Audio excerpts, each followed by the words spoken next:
and in that clawing, she drowned others. That is not an excuse. It is a mirror, a hard, unlovely glass in which we glimpse the truth we would rather not see. That evil is not always a black tower on a hill. Sometimes it is a cottage with lace curtains and a woman humming to herself as the water stills in a basin. Years rolled on, soft and steady as the tide. The house in Helsingborg, where she worked her quiet trade, changed hands, changed paint, changed purpose. The rope that throttled her neck frayed to dust. The papers yellowed, the ink bled, the words blurred into silence. But the story did not die. Stories never do. They sink into the bones of a place, into the hush between the toll of church bells, into the dark corners where memory curls like smoke. Old folk in Helsingborg still spoke of her in murmurs, long after the last witness lay in his grave. They told of the woman who made angels of babies, who smiled as she pressed them under the water, who sang as the bubbles broke. They told it to frighten children, to warn girls, to stir the shiver that keeps us near the fire at night. And then, now and then, a stranger would come, a scholar, a writer, a seeker of the macabre, and they would dig. They would scratch the soil of the past, sift the brittle bones, hold them up to the light like relics of some buried faith. They wrote books, they made films, they asked the old questions in new words. Who was she? Why did she do it? Could it happen again? And the answers came back as they always do, not in thunder, but in whispers. Because the truth is not a shout, it is a murmur curling under the door, a breath on the back of your neck in an empty room. Some say the house still stands. They say the rooms are warm by day, but cold by night, cold as water in a basin, gone still. They say if you walk past after dark, you might hear a sound from within, not loud, not sharp, but soft, so soft. The hum of a lullaby without words. They say if you listen too long, you will feel something behind you, a hand as light as a child's, a breath as cold as the rope that swung in the dawn. They say many things, perhaps too many. But listen close, and you will hear the oldest truth of all, that the past is never past. It waits, it watches, it whispers, and sometimes, when the night is deep and the silence thick, it sings. So if you ever find yourself in Helsingborg, walking the narrow streets where shadows pool like ink, and you pass a house with windows dark as eyes that do not blink, hurry on. Do not look in. Do not linger. For some doors, once opened, never close, and some stories, once heard, never leave you. They coil inside, deep and cold, and they wait. For what? For you to remember, for you to whisper their names, for you to tell their tale anew, and in the telling, they live again. They buried her in the prison yard, in a grave, with no marker, no name, just a hollow in the earth that closed over her like a mouth sealing a secret. The rain came that day, soft at first, then harder, beating the soil flat until it gleamed like black glass. The men with shovels worked in silence, their boots sinking deep, their breath smoking in the chill. When it was done, they stood a moment, hats in hand, not speaking her name, because names have weight, and some names drag you down if you hold them too long. Then they left her there, under the rain, under the mud, under the weight of all the little ghosts she made. But death is never the end of a story, only the place where the living turn the page. And so the tale of Hilda Nilsson spread like frost over glass, creeping through parlors and pubs, whispered in kitchens where women scrubbed and men read aloud from crumpled papers. Some clucked their tongues and said, "Monster." Others sighed and said, "Pity." And a few, the bold ones, said nothing at all, only looked at their children with a strange tightness in their faces, as if seeing them for the first time, and wondering what the world might do to them, or what they might do to the world. The judges thought the rope had ended it. The papers thought the ink had sealed it. But stories like hers do not die easy. They slip their nooses, bleed through the page, breathe in the dark. They haunt the edges of thought. They curl in dreams. And every so often, when the night is still and the water in the basin shines like a blind eye, they rise. Years passed. The world spun faster, louder. Telephones sang. Motors growled. Lights bloomed in every window. The old cobblestones wore smooth under the wheels of progress. And in Helsingborg, children played where once the shadows ran deep. But the house where she worked her quiet craft, still stood. People said it was just a house, bricks and timber, nothing more. People always say that, until the dark steps out to disagree. And with that, the life of Hilda Nilsson ended, not in fire and water, but in air, in the long black silence of the rope. Outside, the day went on. Carts rumbled through the streets. Ships slid across the Öresund, their sails snapping in the wind. Somewhere, a baby cried, its wail thin and sharp against the morning air. Life does not pause for death, and death does not pause for life. The two move on, side by side, like shadows at noon. But the question remains. It always remains, curling like smoke in the corners of the mind. Could it happen again? We like to think not. We like to believe that our laws are stronger, our hearts softer, our eyes sharper to the signs of cruelty. And yet, even now, in cities bright with glass and steel, babies vanish. They slip from maternity wards, from foster homes, from the arms of those who should protect them. We read the headlines, shake our heads, tell ourselves these are rare, isolated things. But rareness is no comfort to the dead. One life stolen is a universe collapsed, a galaxy gone dark. Perhaps that is the true horror of Hilda Nilsson. Not that she killed, but that she killed so easily, so quietly, in a world that barely noticed until it was too late. A world that, in its haste to hide its shame, handed her the means to make shame permanent. For every coin she earned, a mother wept, a cradle lay empty, a future bled out like water on stone. And in that arithmetic, in that cold equation where life equals profit and death equals convenience, we see the shadow not only of Hilda Nilsson, but of ourselves. For the angel maker was not born of nothing. She was born of us, of our silences, our shames, our failures to see. And unless we remember, unless we keep the mirror bright, the shadow may rise again. When the rope tightened and her body fell, there was no cheer, no gasp, no sound beyond the sharp crack that ended a life. It was over in seconds, a story years in the making, extinguished in a single snap. The men in the chamber watched without speaking, their faces pale, their hands folded, like schoolboys caught in a guilty act. They wrote their notes, signed their names, and turned away, eager to let the morning swallow what they had seen. Death, even when sanctioned by law, has a way of leaving fingerprints on the soul. Outside the prison walls, the city stirred with its usual rhythm. The bakery doors swung open, spilling the warm scent of bread into the chill air.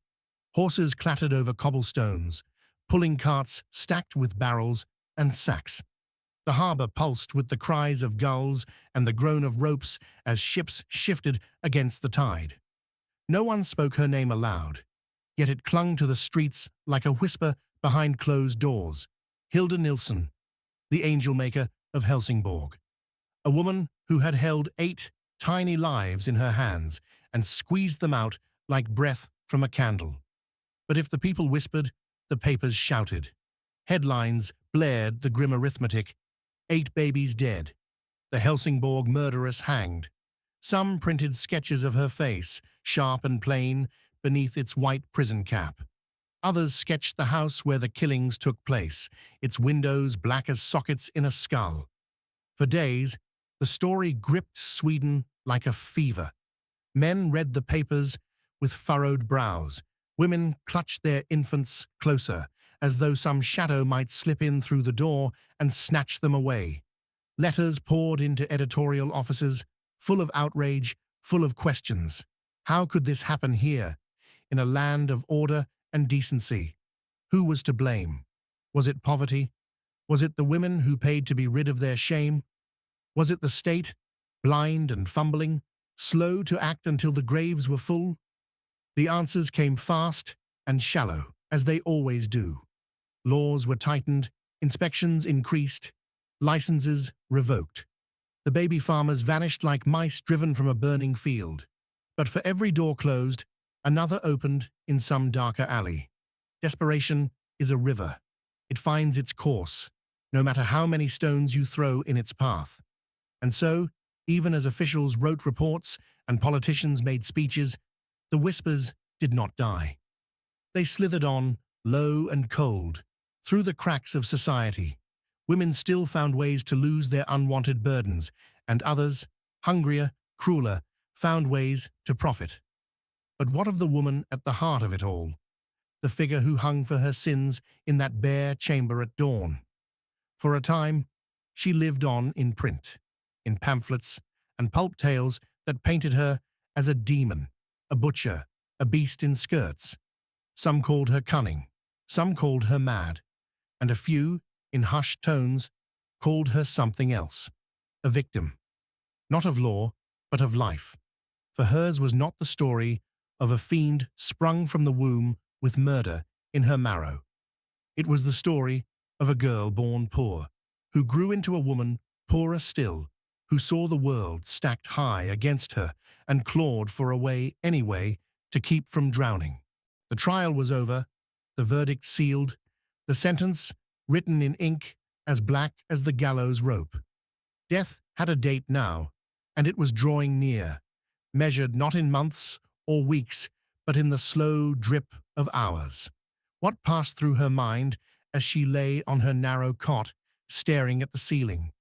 Did she replay the faces of the babies she had drowned, their eyes round and wet, their mouths shaping cries that bubbled and broke in the basin's water? Or did she shut them out, slamming the door of memory and locking it tight? The doctors who visited her said little, their notes couched in the dry language of their trade. Subject remains calm. No signs of hysteria. But calm can be a mask, and Hilda wore hers well. Beneath its still surface, what storms churned, what ghosts whispered. They say she wrote letters, though few survive. Some were to her husband, short and stiff, as though even now she held him at a distance. In one, she asked for her Bible, for verses she could cling to like driftwood in a dark sea. Did she find comfort in its pages? Or did the words blur before her eyes, their promises too thin to bind the wound in her soul? One guard recalled hearing her hum now and then, soft, tuneless snatches that floated down the corridor like fragments of lullabies. Perhaps they were songs she once sang to soothe a crying child. Perhaps they were just sounds to fill the silence that pressed against her like a shroud. On the eve of her death, they brought her a final meal. What did she choose? Records do not say.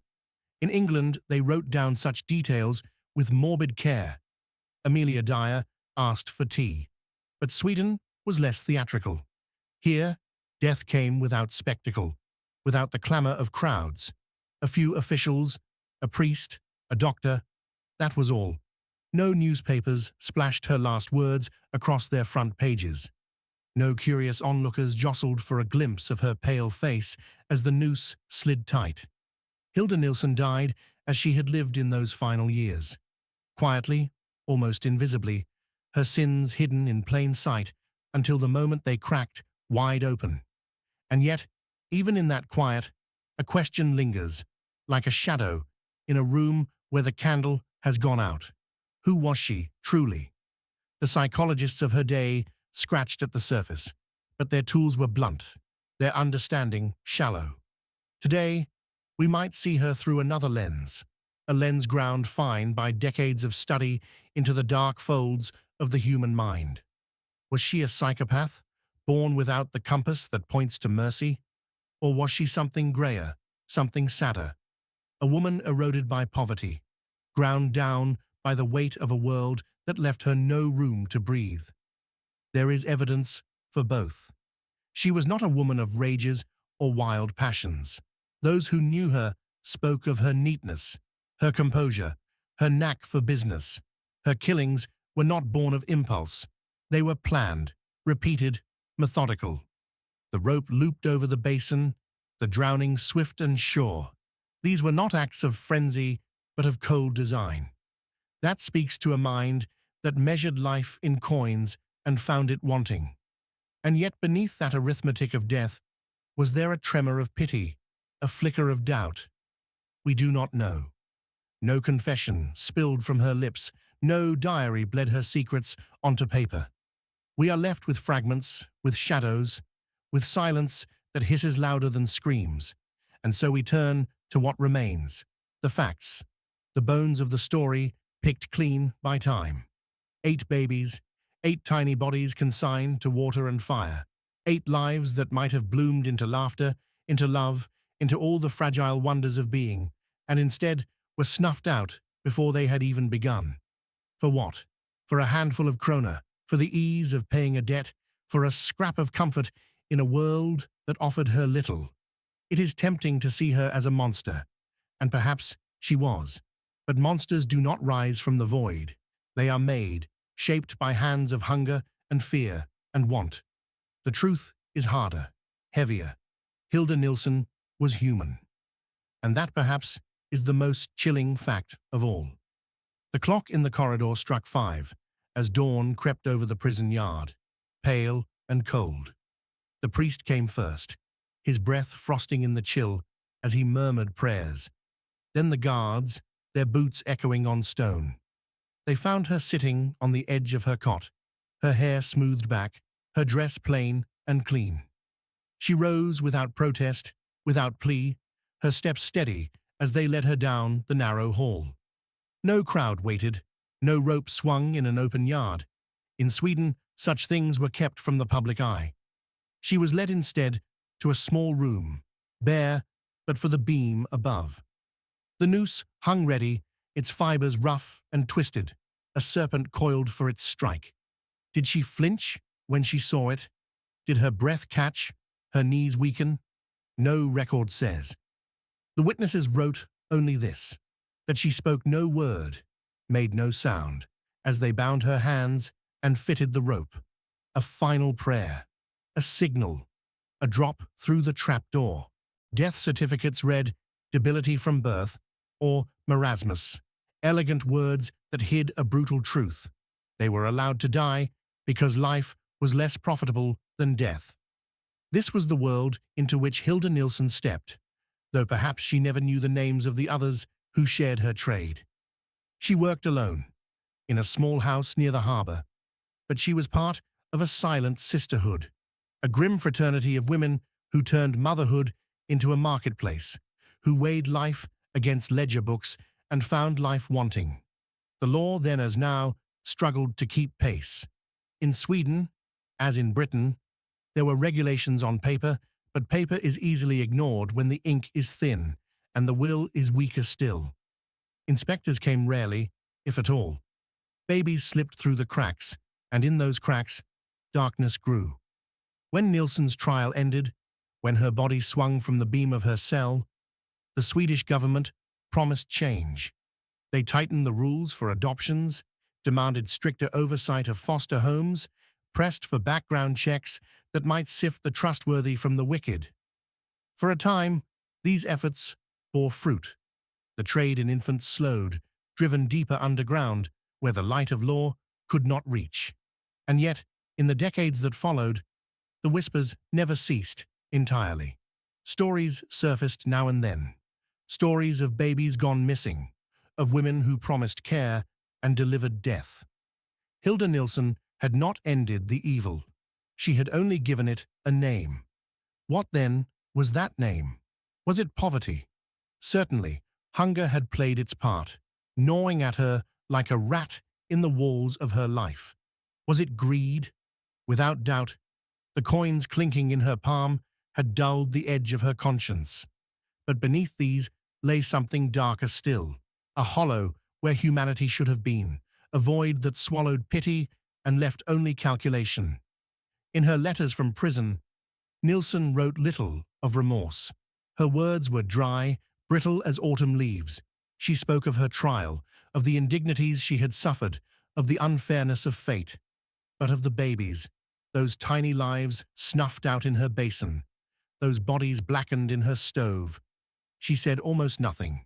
Silence can speak louder than confession, and hers roared like the sea beyond Helsingbor's shore. And yet perhaps the most unsettling question of all is this: how did the world forget so quickly?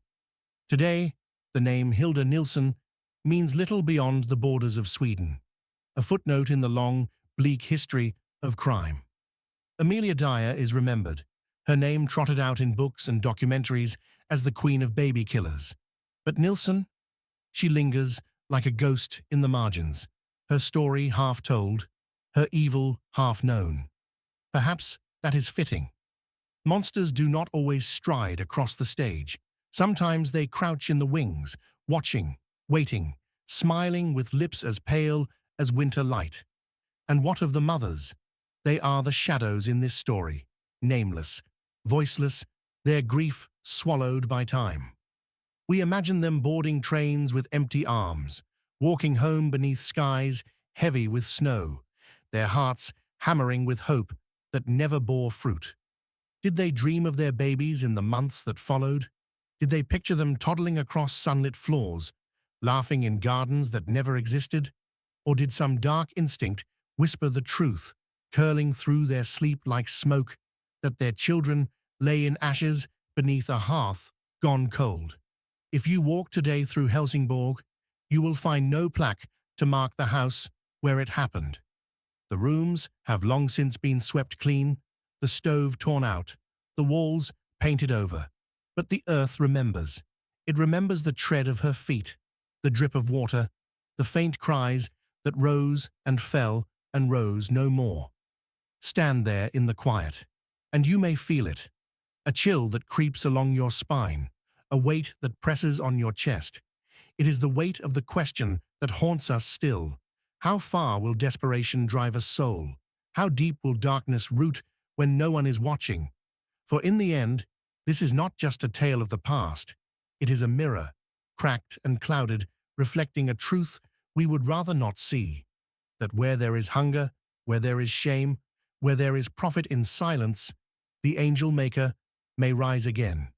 Perhaps not in Helsingborg, perhaps not in Sweden, but somewhere, in some narrow street, in some forgotten city, a woman waits with open arms and an empty heart. And the bargain she offers is the same bargain Hilda Nilsson once made, whispered in a voice as soft as lullabies and as deadly as a noose. Trust me, the prison walls had a way of swallowing sound. Beyond the iron bars, the world stirred with the hum of ordinary life, footsteps on cobblestones, bells tolling across Helsingborg, gulls crying above the harbour. But inside, the air was heavy, close, and full of whispers that clung like cobwebs. In those last days, Hilda Nilsson moved through her cell like a shadow, a woman worn thin by the weight of waiting. But beyond the headlines, something began to stir, a movement for change. The case had exposed a dark underbelly of society, a network of baby farmers who traded in flesh and innocence, preying on the desperation of the poor and the shame of the unwed. For years, these women had operated in the shadows, their crimes hidden by silence and secrecy. Now, with Hilda's trial splashed across every front page, the shadows were shrinking. Lawmakers called for reforms, for stricter oversight of adoption and foster care, for an end to the loopholes that allowed infants to vanish without a trace. Charitable organizations sprang up, offering support to mothers in need, so that no woman would feel forced to surrender her child to the hands of a stranger. Yet for all these efforts, the stain remained. The name of Hilda Nilsson became a warning whispered to children, a ghost story told in the flicker of firelight. Some claimed to see her in their dreams, a thin woman in a grey dress, her hands dripping water, her eyes as cold as the sea. In Helsingborg, her house stood empty for years, its windows boarded, its garden overgrown. Passers-by crossed themselves as they hurried past, whispering that the cries of babies could still be heard on winter nights, carried on the wind like a lament for the lost. But perhaps the most haunting question was this: how many others were there? Hilda had confessed to 8, but could there have been more? Some believed the number was higher, that infants who vanished without record lay in unmarked graves, their names forgotten, their stories untold. The thought gnawed at the public like a worm in the heart of an apple, a silent corruption that could never be cut away. In the end, the story of Hilda Nilsson was not just the story of one woman's crimes. It was a mirror held up to society, reflecting its failures, its hypocrisies, its capacity for turning a blind eye until blood stained the floorboards and smoke curled from the chimney. It was a reminder that evil does not always come with a roar. Sometimes it comes with a whisper, in the shape of a woman who smiles and says, "Trust me." And so, the legend lives on, a cautionary tale, etched in ink and bone, a name spoken in hushed tones when the snow falls and the nights grow long. For in the quiet streets of Helsingborg, beneath the frost and the shadows, the ghosts of the angel maker still linger, their tiny voices rising in the darkness, asking the question that has no answer. Why? While Sweden reeled from the horror of Hilda Nilsson's crimes, the world beyond its borders was no stranger to the grim phenomenon of baby farming. Across Europe, in the soot-streaked cities of England, in the cobbled streets of France, in the tenements of Germany, stories as dark as Nilsson's had unfolded, sometimes hidden, sometimes splashed across headlines as ghastly reminders of society's failures. To understand the weight of her deeds, one must step beyond Helsingborg, beyond the quiet waters of the Öresund, and trace the shadowy thread that bound her to a greater evil, an evil that thrived on shame, on poverty, on the silent desperation of the forgotten. Decades before Hilda Nilsson drowned her first infant, another name had already curdled the blood of England: Amelia Dyer. A midwife by training, a monster by nature, Dyer prowled the alleys of Victorian London like a vulture dressed in lace. She placed advertisements in newspapers offering to adopt unwanted babies for a fee. Her words dripped with kindness. Married couple with no children, willing to adopt a child, will bring it up in a comfortable home. The desperate mothers who read those lines believed they were handing their babies to safety. In truth, they were handing them to death. Dyer's methods were chilling in their simplicity. She fed the infants a dose of laudanum to quiet their cries, then wound a length of white tape around their necks until life fled from their bodies. When the Thames gave up its dead, tiny corpses wrapped in parcels of sacking, the horror broke across Britain like a storm. By the time they hanged Amelia Dyer in 1896, it was believed she had killed hundreds. Compared to her, Hilda Nilsson seemed almost small, her 8 victims a drop of blood in an ocean of cruelty. And yet the same currents ran through both stories, the same hunger for money, the same cold calculation, the same exploitation of society's blind spots. Across the ocean in America, baby farms flourished in the shadows of progress. In New York, Chicago, Boston, women who could not keep their babies because of poverty, because of scandal, found their way to narrow doors in narrow streets, pressing coins into calloused hands, whispering promises they would never keep. Some of these women were kind, even well-meaning, but others were predators. In back rooms that smelled of milk and mildew, babies wasted away from starvation, their tiny ribs like cage bars pressing against their skin.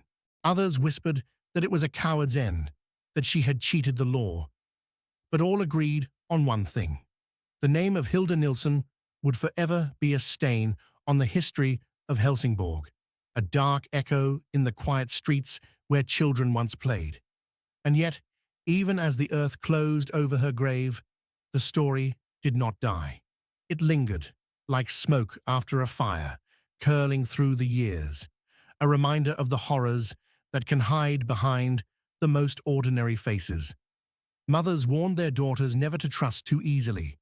Fathers held their infants tighter, and somewhere, in the stillness of a Swedish winter night, the wind seemed to whisper the name of the woman who had promised life and delivered death.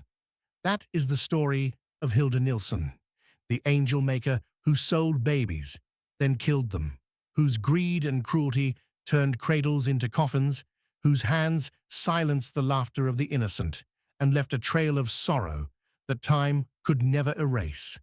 When the news of Hilda Nilsson's death reached the newspapers, the headlines exploded across Sweden like wildfire. "The angel maker dead," they screamed, the ink still wet with the shock of it. People who had followed the trial with morbid fascination now found themselves grappling with a different kind of curiosity. Why had she done it? What twisted path had led an ordinary woman to such monstrous acts? For the public, the crime was almost too terrible to comprehend. To kill once was evil. To kill twice was monstrous. But to kill over and over again, to hold infants in her arms and drown them in silence, this was something beyond the imagination of most. In the smoky cafes and bustling markets of Helsingborg, whispers filled the air like a swarm of flies. Some believed she had been born evil, that there was darkness in her soul from the start. Others thought poverty had driven her to desperation, that the grinding misery of her life had turned her heart to stone. Still others suggested something more sinister, that she took a kind of pleasure in it, that she savored the power of playing God. The truth, of course, was far more complex, hidden in the shadows of her mind, a maze of motives no one could fully map. Psychologists of the time, limited though their understanding was, speculated in hushed tones. They spoke of a woman hardened by circumstance, worn down by years of struggle, her spirit crushed under the weight of debts and broken dreams. Hilda had married young, hoping for a life of comfort, but reality had been harsh. Her husband, though hard-working, never earned enough to lift them from poverty. Children never came to fill their home with laughter. And so, perhaps, when the first mother arrived at her door, desperate and ashamed, Hilda saw not a baby, but an opportunity, a way out of the endless grey of her existence. At first, she may have intended to do what she promised, to care for the child, to find it a home. But good intentions are fragile things, easily shattered when hunger gnaws and creditors pound on the door. The money the mothers paid was enough to keep her afloat for a time, but babies are not like bundles of firewood. They cannot be stacked in corners, waiting for better days. They cry, they need, they demand. And with every wail, with every sleepless night, Hilda may have felt the walls closing in. She told herself it was mercy, perhaps, that death was kinder than a life of neglect. Or perhaps she told herself nothing at all, shutting out the screams as her hands pressed down, as the water stilled, as silence fell like a shroud. But greed has a way of feeding on itself. One killing made the next easier, and the next easier still. Before long, it became routine, a grim ritual carried out with cold precision. The babies arrived, and they vanished. Mothers wrote letters that went unanswered. Neighbors noticed bundles, carried in and never carried out. Yet no one spoke until it was too late.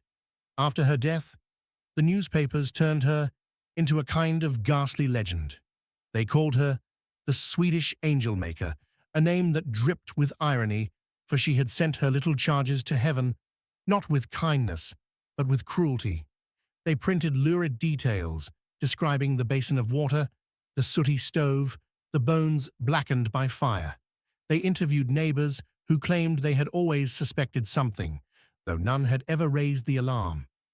They interviewed mothers whose voices shook with grief, who clutched faded photographs of babies whose eyes would never open again. The public devoured these stories, their horror tinged with fascination. There is, after all, a strange allure to evil, a morbid magnetism that draws the gaze even as it repels.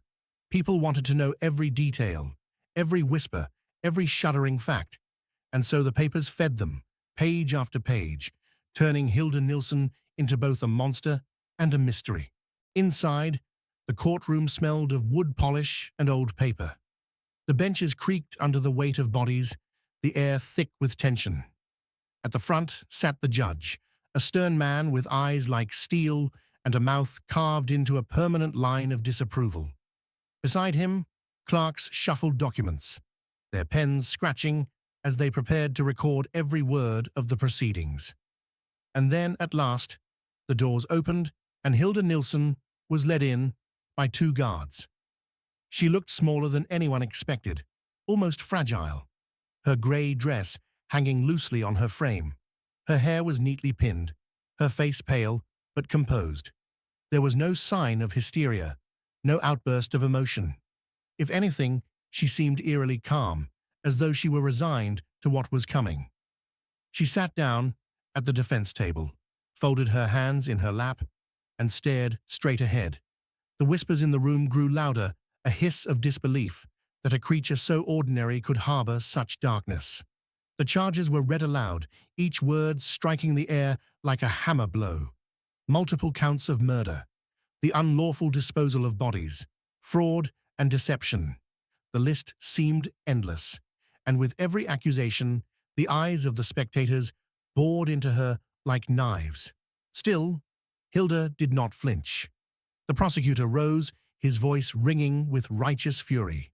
He painted a picture of greed and cruelty, of a woman who had turned motherhood into a market and life into currency. He spoke of the mothers who had come to her in desperation, believing they were giving their babies a chance at happiness, only to have those tiny lives snuffed out for money. He described the method, the basin of water, the firm hands, the silence that followed. His words were brutal, unrelenting, each one driving deeper into the hearts of those who listened. Then came the evidence. The bones found in the shed, the charred remains in the stove, the scraps of baby clothing that had escaped the flames. The court heard the testimony of neighbors who spoke of strange noises, of heavy bundles carried under cover of darkness, of the bitter smell of smoke that lingered long after the fire should have died. And then there were the mothers, women who took the stand with trembling hands, their voices breaking as they told their stories. They spoke of poverty, of shame, of the unbearable choice between ruin and surrender.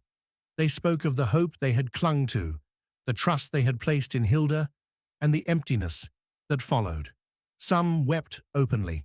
Others spoke through clenched teeth, their grief hardened into rage. Through it all, Hilda sat motionless.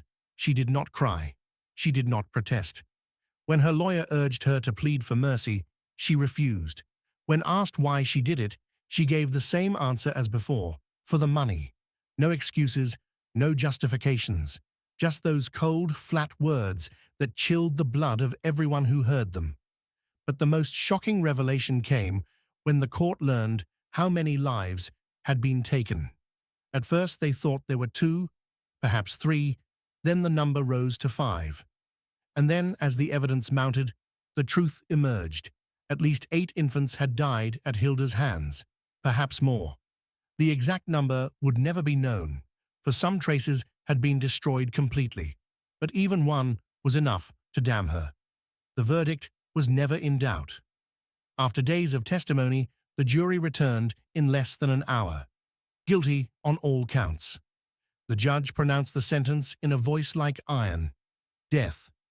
In Sweden at that time, the death penalty was still carried out by beheading, and the thought of that cold, final blade hung over the courtroom like a shadow. The spectators shuddered, some out of fear, some out of grim satisfaction. Justice, they thought, had been served. But Hilda Nilsson had other plans. She would not walk to the executioner's block. She would not feel the bite of steel against her neck. She had taken life so many times before. Now she would take her own. The night before her scheduled execution, as the guards patrolled the corridors and the prison lay cloaked in silence, Hilda prepared for her final act. She tore strips from her bedsheet, twisting them into a rope with patient hands. She tied one end to the iron bars of her cell, the other around her neck. There was no note, no farewell, no cry for forgiveness. Only the scrape of fabric against metal, the soft thud of her body as she let herself fall. When the guards found her, her face was pale, her eyes half open, staring at nothing. The rope had bitten deep into her skin, leaving a cruel mark, like the judgment of an unseen hand. She had escaped the executioner, but not justice, for in the end, she died as she had lived, in silence, without remorse, leaving behind only questions that would never be answered. The news of her suicide spread quickly, casting a strange hush over the town. Some said it was better this way, that the blade need not be stained by her blood. Hilda smiled and answered calmly, her voice steady, her lies rehearsed. The officer left, but he did not believe her. He returned with another officer, and this time their questions cut deeper. They wanted names, addresses, details. Hilda faltered for the briefest moment before regaining her composure, spinning new lies to cover the old ones. But suspicion was a seed, and now it had taken root. The police began to dig. They spoke to other women, other neighbors. They learned that Hilda had taken in several babies over the past year, perhaps more. They learned that no one had ever seen these children again. There were no adoption papers, no records, no trace of their existence. And then they learned about the money, the large sums paid in cash, the sudden improvements in Hilda's home. The picture was becoming clearer, and it was horrifying. Finally, they obtained a warrant to search the house. It was a cold morning when the officers arrived, their boots crunching on the frosty ground as they approached the small wooden home at the edge of town. Hilda opened the door, her face pale but composed. They stepped inside, their eyes sweeping over the neat rooms, the spotless floors, the lace curtains fluttering in the draught. Everything looked ordinary, almost painfully so. But evil does not always leave blood on the walls. Sometimes it hides in plain sight, in the quiet corners of a house that smells of soap and coffee. They searched the rooms, the cupboards, the drawers. They found nothing at first. No bodies, no clothing, no obvious evidence of murder. Hilda watched them calmly, her hands folded in her lap, her expression unreadable. But then they went to the shed. Inside, buried beneath old rags and broken furniture, they found small bones, tiny, fragile bones that once belonged to babies who had drawn breath and then too soon drawn none. They found scraps of fabric, buttons from baby clothes, and in the ashes of the stove they found more fragments, charred remnants of innocence reduced to dust. When confronted with the evidence, Hilda broke. She confessed in a voice that was eerily calm, as though she was speaking of something mundane, something inevitable. She told them how she did it, how she held the babies under the water until they stopped struggling, how she burned their clothes to erase every trace. She spoke without tears, without remorse, as though she were describing someone else's actions, not her own. The officers listened in silence, their faces hard, their stomachs twisting. Even for men who had seen death, who had walked through the wreckage of war, this was different. This was something colder, something that seemed to come from a place beyond humanity. When they asked her why, she gave the same answer again and again: for the money. Hilda was arrested and taken to the local jail, her hands bound, her head bowed. News of her crimes spread like wildfire, turning her name into a curse whispered in kitchens and marketplaces. People who had once nodded politely to her on the street now spoke of her with horror and disgust. They called her a monster, a demon, a creature in human form. And yet to look at her, plain, small, unremarkable, you would never guess the darkness that lurked beneath her skin. The trial would come later, and with it, the full weight of the law. But for now, the town of Helsingborg reeled in shock, struggling to comprehend the enormity of what had happened in their midst. Mothers clutched their children tighter, neighbors locked their doors, and everyone asked the same question. How could she do it? How could any woman, any human being, commit such acts? The answer, perhaps, lies not only in Hilda's heart, but in the world that shaped her. A world of poverty and desperation, of harsh judgments and merciless laws. A world where women had so few choices that some would hand their babies to a stranger and hope for a miracle. But Hilda was no miracle. She was the end of hope, the thief of life, the angel maker in name only. And yet, the story does not end here. The trial would reveal details even more chilling.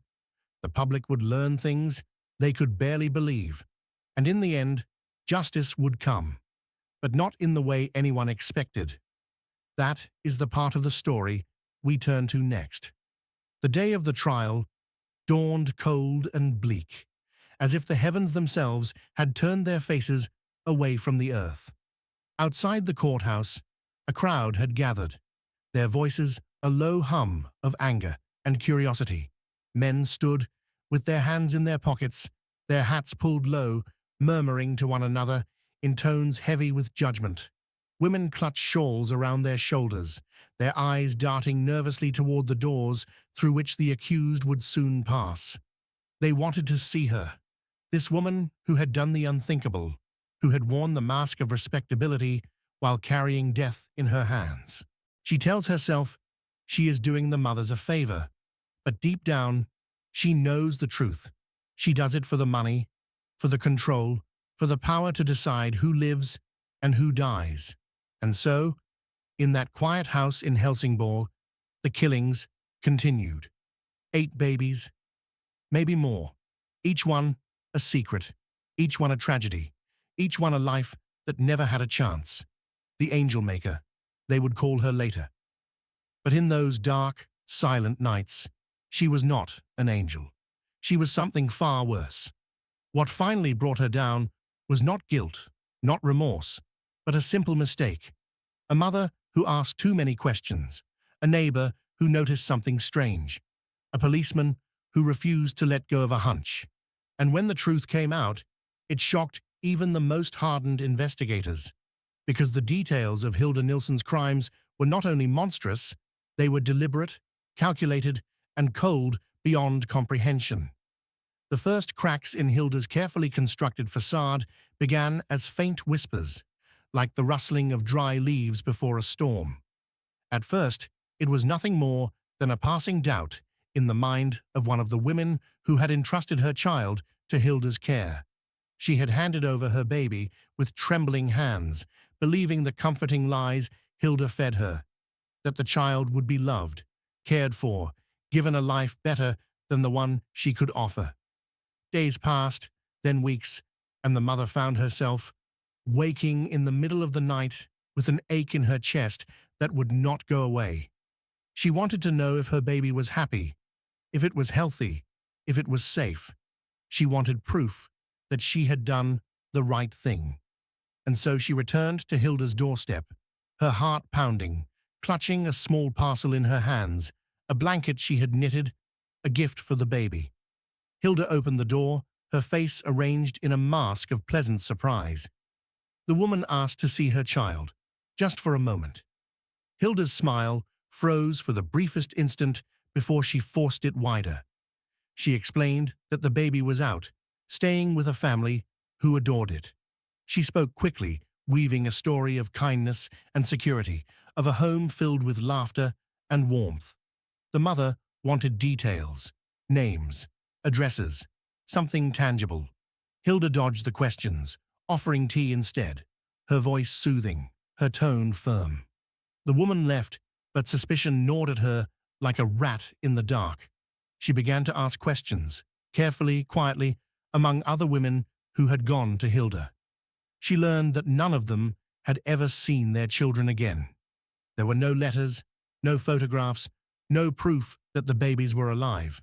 Only promises, only Hilda's word. For most women, that was enough. They wanted to believe. They needed to believe. But for this one mother, it was not enough. Something felt wrong. Meanwhile, Hilda continued as before. She moved through her days with an almost frightening calmness, her routines unchanged. She did her shopping, exchanged polite greetings with neighbors, and kept her house in perfect order. But beneath the surface, there was a new tension in the air.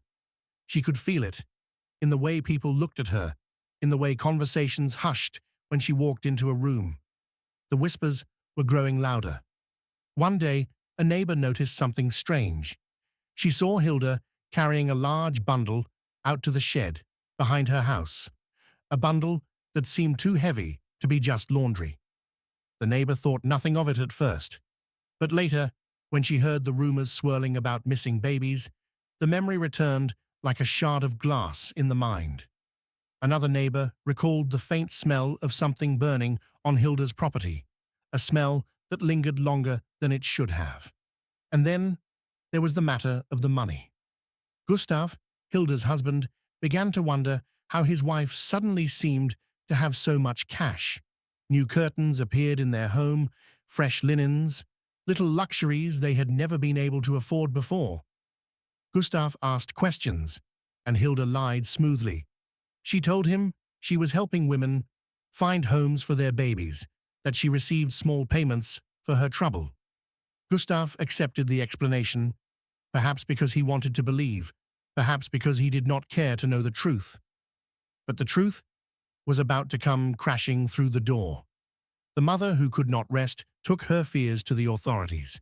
She told them everything: the arrangement, the money, the promises, the lack of proof. The police listened, their faces expressionless, their pens scratching across paper. They had heard rumors, of course.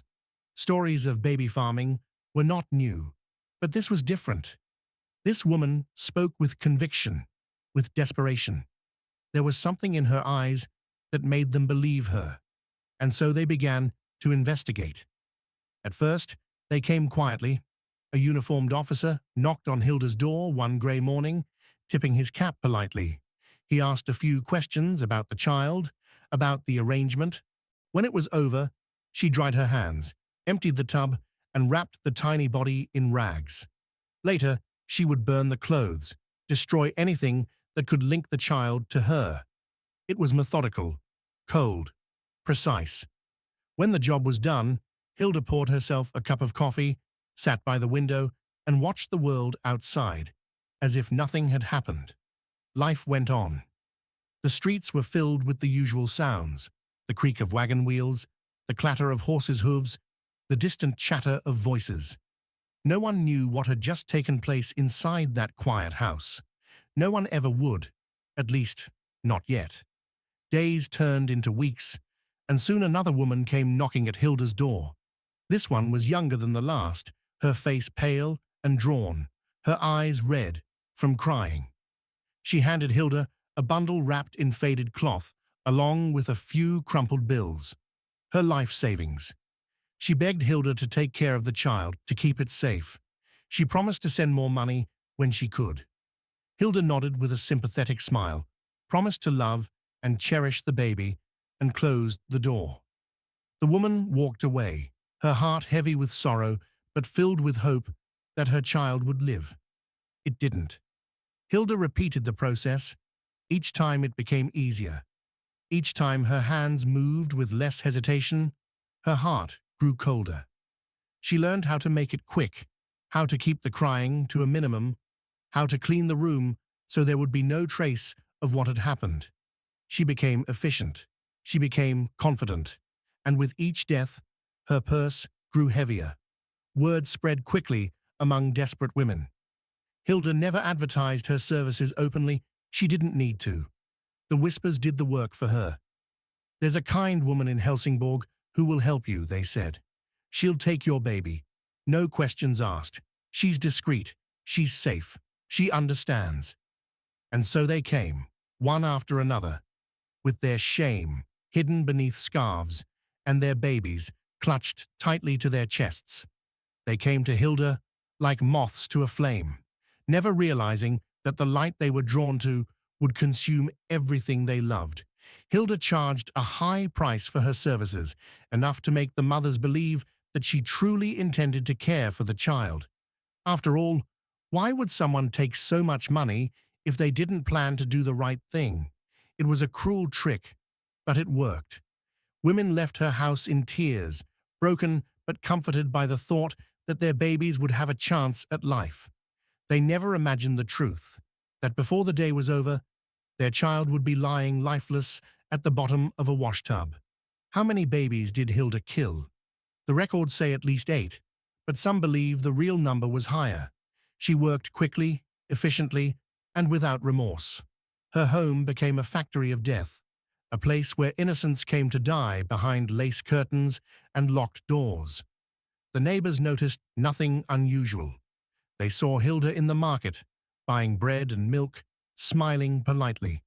They saw her sweeping the front steps of her house, chatting with acquaintances, living what appeared to be an ordinary life. No one suspected the darkness hidden behind her calm demeanor. But no secret stays buried forever. For months, Hilda continued her deadly work without consequence. But with each crime, the risk grew greater. One careless word, one unexpected visit, one curious question. That was all it would take to bring her world crashing down. And that moment was coming. It began with suspicion. A mother returned to ask about her child, something no one had done before. Perhaps guilt had driven her back, or perhaps it was fear. She wanted to see her baby, to hold it one last time. She told Hilda she had brought a little gift, a blanket for the child. Hilda smiled and told her the baby was out with a family, being cared for by good people. The mother asked for details, but Hilda deflected the questions. She spoke quickly, changing the subject, offering tea. The woman left unsatisfied, but not convinced. She asked around, quietly, carefully, and soon her doubts spread to others. Meanwhile, Hilda kept working. She believed she was untouchable, that no one would dare question her. But the truth has a way of clawing its way to the surface, no matter how deep you try to bury it. For Hilda, that truth would come in the form of a police investigation, an interrogation, and a confession so chilling that it would make headlines across the country. But before that day arrived, there were still more babies to die, still more mothers to be deceived. Imagine the scene, a dimly lit room, the smell of soap and coal smoke heavy in the air, a washtub filled with water on the floor. A baby cries softly, its tiny fists waving helplessly in the cold. Hilda hums under her breath, her hands steady, her face calm. She knows what comes next. She knows that in a few minutes, the crying will stop, the silence will return, and she will have another handful of coins to add to her purse. It began with whispers. A friend of a friend told a young woman in trouble, "There is a woman in Helsingborg who can take care of your baby, no questions asked. She will make sure your child is safe and cared for, as long as you can pay her fee." To a desperate mother, that sounded like salvation. So they came to Hilda's door.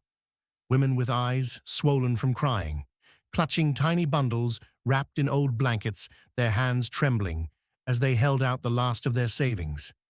They begged for mercy, for help, for a chance to start over. And Hilda, with her soft voice and practiced smile, welcomed them in. She cooed over the babies, assured the mothers that everything would be fine, that their little ones would have a good life. She told them exactly what they needed to hear.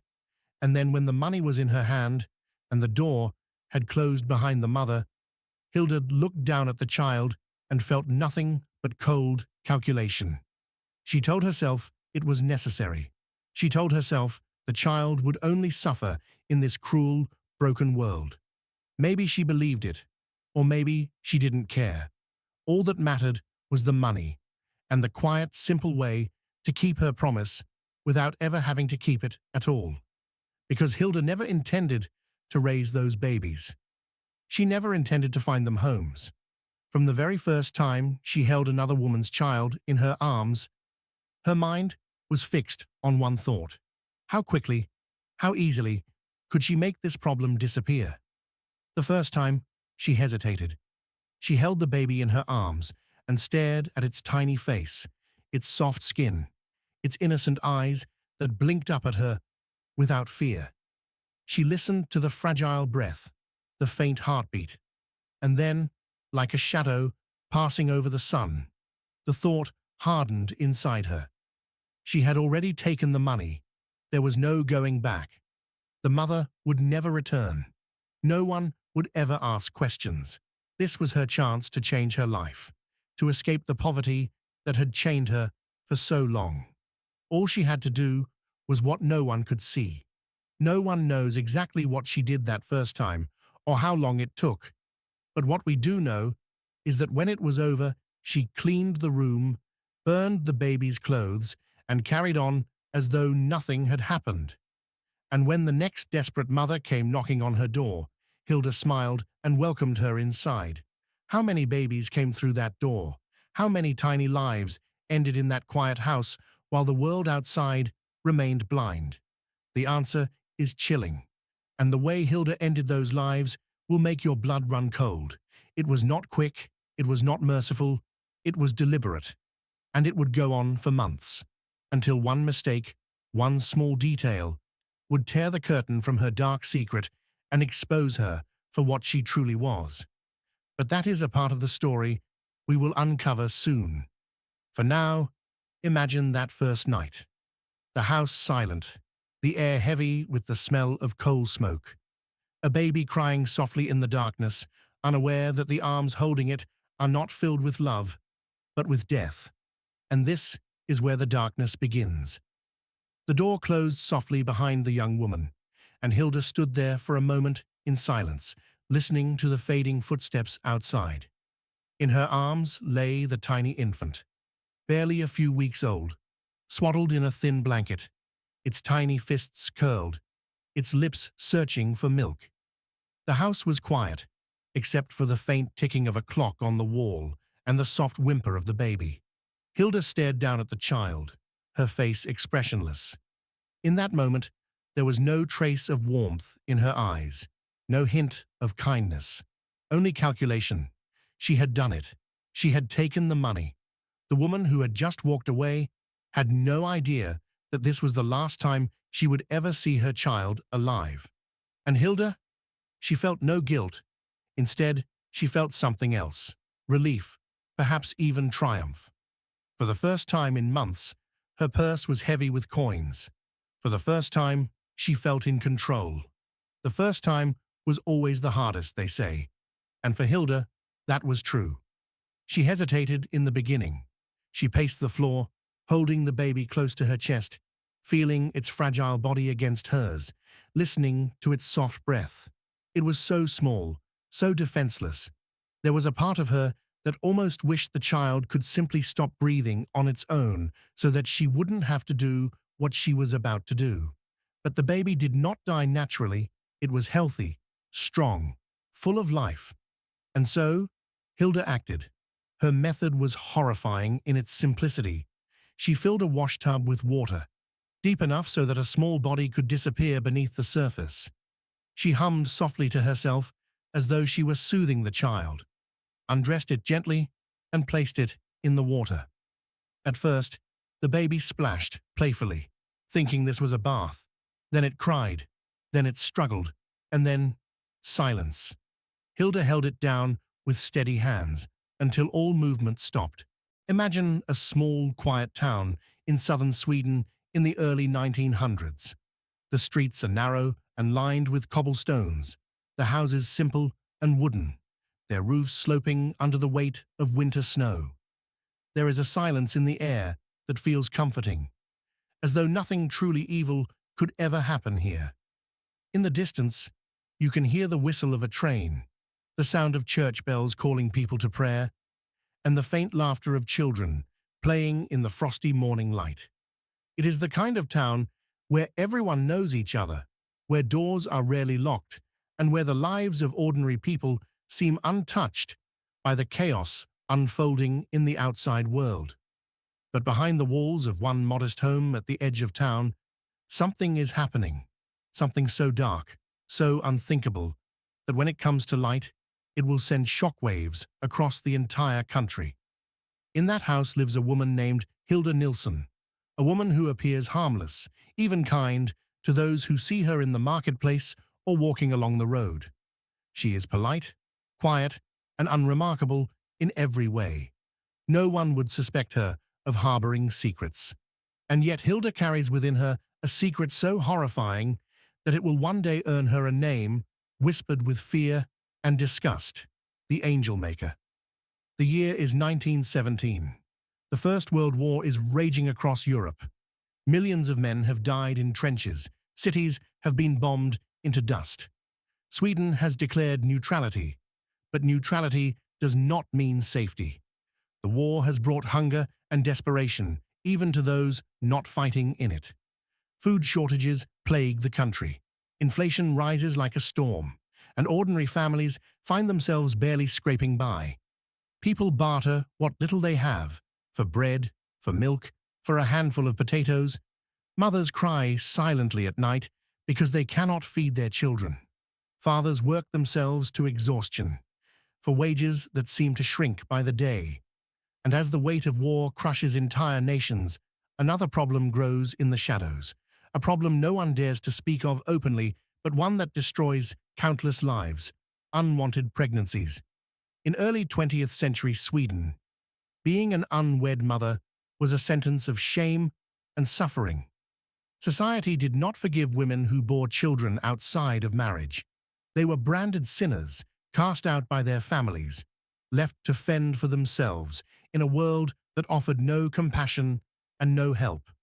Fathers of these illegitimate children often vanished, leaving the woman alone with a burden she could not carry. There were no social services, no programs for single mothers, and no legal way to end a pregnancy. Abortion was illegal, punishable by prison.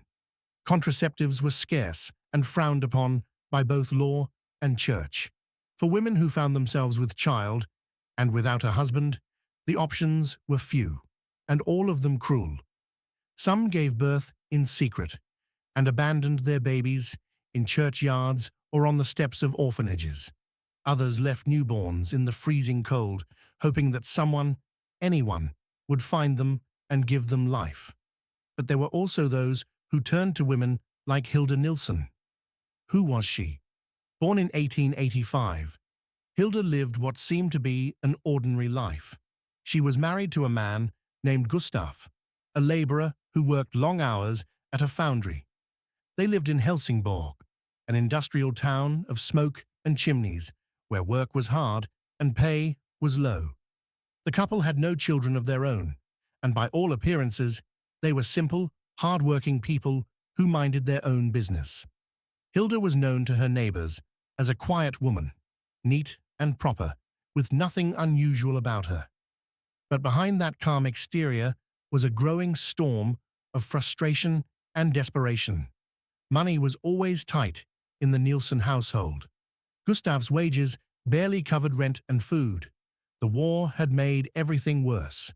Every coin counted, every scrap of bread was precious, and every day felt like a battle to survive. Hilda wanted more comfort, more control, more freedom from the grinding poverty that suffocated her life, and in that desire for more, she found an opportunity.